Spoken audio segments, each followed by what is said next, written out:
Let us look at the essay on superstitions by A.G. Gardner. This essay is prescribed for the students of BA Part 2, Paper 2, English Literature. First, the biography of A.G. Gardner.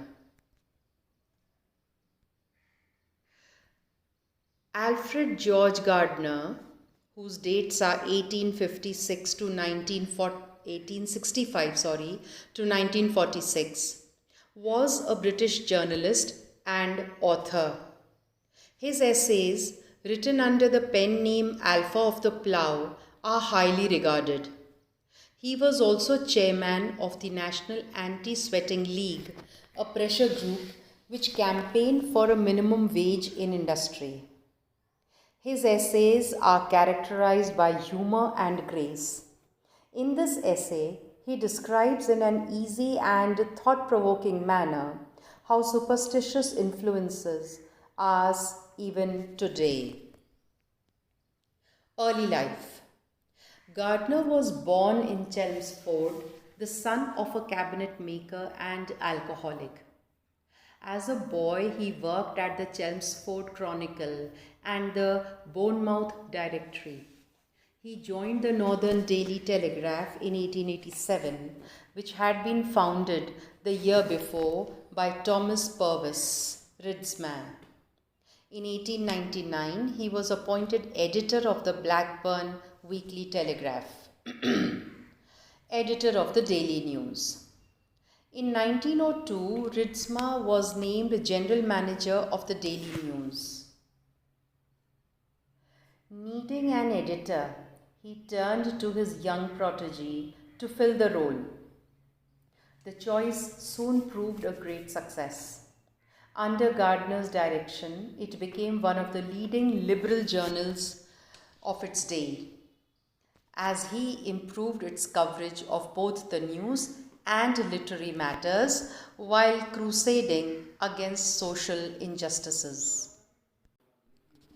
Yet while circulation rose from 80,000 when he joined the paper to 1,51,000 in 1907 and 4 lakhs with the introduction of a Manchester edition in 1909, the paper continued to run at a loss.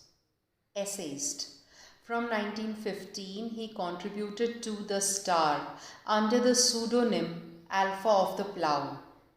At the time, The Star had several anonymous essayists whose pseudonyms were the names of stars.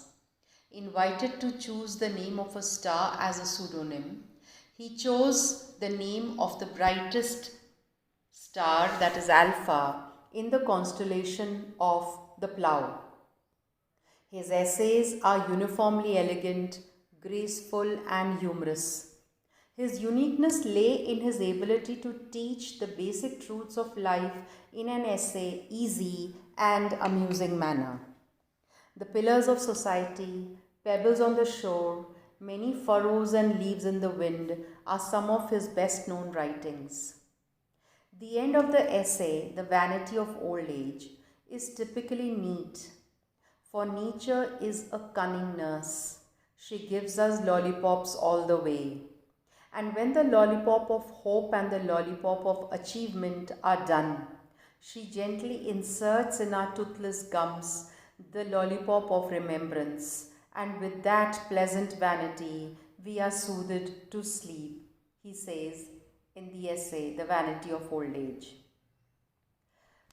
Summary of the essay on superstitions. In the essay on superstitions, A.G. Gardner, we have the theme of fear, control, superstition, logic, tradition, insecurity, and escape.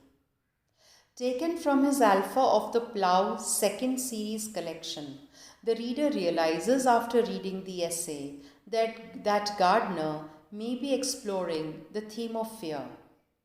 Man has a fear of the unknown. And to elevate, meaning to reduce this fear, he creates superstitions which may or may not calm his mind. The walking of an individual around a ladder in the street rather than underneath the ladder is one of these fears or superstitions. The reality is that it is highly unlikely for someone to be injured by walking underneath the ladder. However, people prefer to walk around it. It is possible that Gardner is suggesting that many superstitions or fears are illogical. Take the number 13 for example. Many people consider it to be a bad omen, yet there is no reason for it to be. It is, after all, just another number, as Gardner himself knows by traveling on the bus. If anything, man appears to wish to escape through superstition rather than risk facing a reality he may or may not be sure of. It simply is not practical, as Gardner suggests, to hold up the House of Commons due to thunder, a case that occurred during Cato's election in Rome. Cato was the public orator and a very important figure during the Roman Empire. In reality, it is an individual's unwillingness to challenge their fear that gives rise to the continuation of superstitions in modern times. Also, on many occasions, people do not know why they are superstitious. It is something that has always been there or taught to them by their elders, who also may not know why it is unlucky to walk under the ladder. Tradition plays a large part in superstitions, and it is by word of mouth that superstitions are prevalent in society today. Nobody has a reasonable explanation for most superstitions apart from the fact that by not adhering to a superstition, an individual gets uncomfortable. Rather than deal with the discomfort of fear, an individual decides instead to pay observance to the superstition.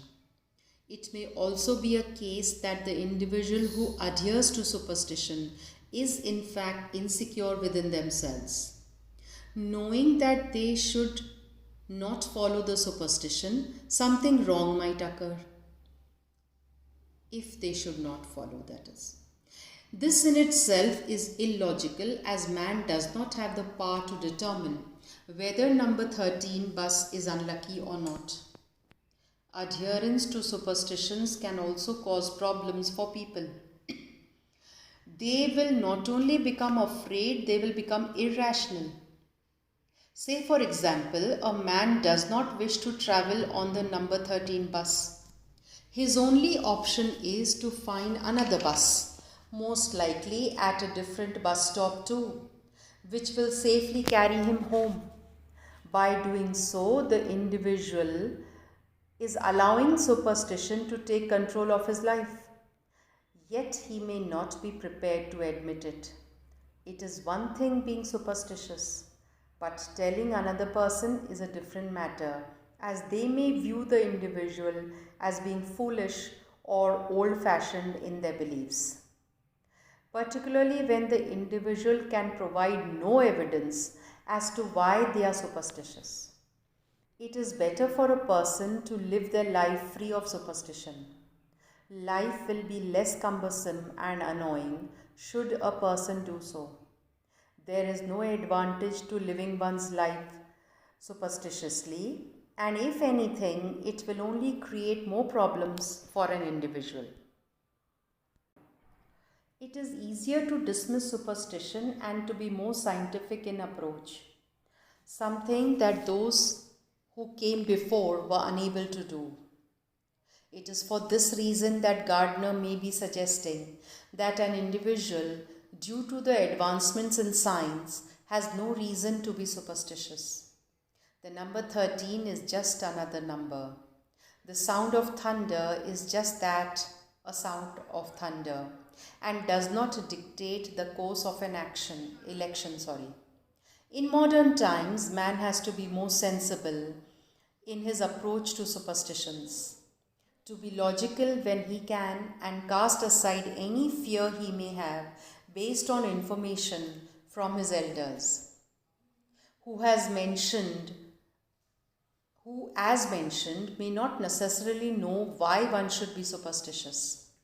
Life will be easier for the individual who carries on with their life without hindering, meaning obstructing themselves with the nonsensical superstitions that society teaches us. In a way, superstitions are traditional.